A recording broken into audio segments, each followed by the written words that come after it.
संपल्याचं आपल्याला पाहायला मिळतंय। या सगळ्याच्या संदर्भामध्ये मंत्री गिरीश महाजन आपल्यासोबत आहेत। भाऊ, काय सांगाल, या ठिकाणी आपली काय बैठक होती, काय कारण होते? रेश्मा काळे यांनी माघार घेतलेली, काय भूमिका आहे आपली? रेश्मा काळे यांनी कालच रात्री माननीय एकनाथजी शिंदे यांच्या गावी जाऊन, सातारा जिल्ह्यात जाऊन त्यांनी आपली माघार या ठिकाणी घेतलेली आहे। आता इथे फक्त महायुतीचे एकच उमेदवार शिल्लक राहिलेले आहेत, नंदकिशोर महाजन। इथे तिन्ही चारही पक्षांची मिळून मतसंख्या जी आमची महायुतीची आहेत ती जवळपास 600 पैकी 550च्या वर आहेत। त्यामुळे इथे निकाल हा स्पष्ट आहे। समोर कोणी लढायला नाही आहे, कोणी प्रचारही करत नाही आहेत। दोन उमेदवार आहेत, त्यांना आम्ही विनंती करू, पण मला असं वाटतं निवडणूक अगदी एकतर्फी आहे। आमचा विजय हा मोठ्या संख्येने होणार आहे। नाशिकमध्ये गोकुळ गीतेंनी नाराजी व्यक्त केलेली आहे, माघार घेतलेली आहे, प्रचार देखील थांबवायचं म्हटलं मात्र त्यांनी पाठिंबा दराडेंना दिला। काल रात्री बैठक झाली, सगळे शिवसेना, राष्ट्रवादी, भाजपचे सगळे आमदार, महापौर, पदाधिकारी, प्रमुख, जिल्हा प्रमुख सगळे त्या ठिकाणी हजर होते। तिथे गणेश गीतेसुद्धा हजर होते। कुठेही नाराजी नाही आहे। माझे सकाळी त्यांच्याशी बोलणं झालं, काल रात्री बोलणं झालं। तिथेसुद्धा आता एकच उमेदवार राहिलेले आहेत, तिथे तर कोणी नाही, तिथे दोन दुसरे आहेत। पण नाशिकमध्ये फक्त आता दराडे, नरेंद्र दराडे एकच आमचे उमेदवार महायुतीच्या ठिकाणी आहेत। तिथे कुठेही गडबड नाही आहे, कोणी नाराज नाही आहे। सगळे प्रचाराला लागलेले आहेत, गीतेबंधूसहित सगळे प्रचाराला लागलेले आहेत दराडेंच्या।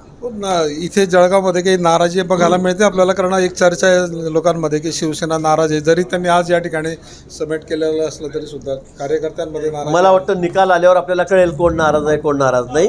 स्पष्ट आहे त्या ठिकाणी, काही नाराजीचा प्रश्नच नाही। 17च्या 17 ठिकाणी सगळ्यांच्या मागण्या होत्या। आपण पक्षश्रेष्ठींनी ठरवलं, जागेचं वाटप झालं, आता उमेदवार ठरलेत। काही ठिकाणी 2 ठिकाणी रिबेल होते, त्यांनी आता जाहीर माघार घेतलेली आहे जळगाव, नाशिकमध्ये। आता कुठेही नाराजी नाही।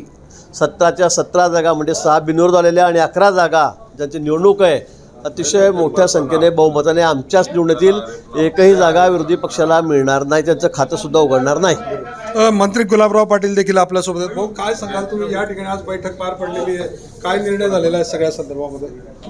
या ठिकाणी आपण पाहिलं असेल की कालच आमची या ठिकाणी प्रमुख पदाधिकाऱ्यांची, आमदारांची बैठक माझ्याबरोबर झालेली होती आणि काल शिंदे साहेबांनी स्वतः पाठिंबा जाहीर केल्यामुळे आता त्या विषयावर पडदा पडलेला आहे आणि या ठिकाणी 100% महायुतीची सीट निवडून येईल अशा पद्धतीची आमची रणनीती आखली गेलेली आहे आणि आपण निकाल बघा, पुढच्या काळामध्ये निकाल हा महायुतीचा लागणार आहे। रेश्मा काळे आज या ठिकाणी हजर नाही, काय कारण आहे?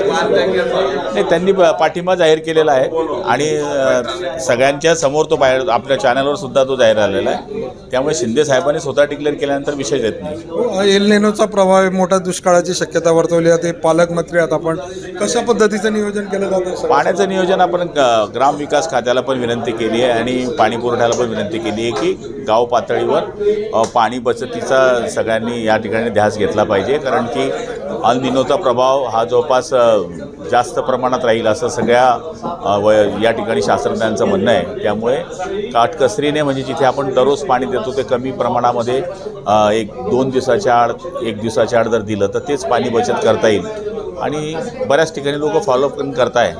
पण पाणी हे नवीन तयार करता येत नाही, तेच वाचवून आपल्याला पुढे जावं लागणार आहे।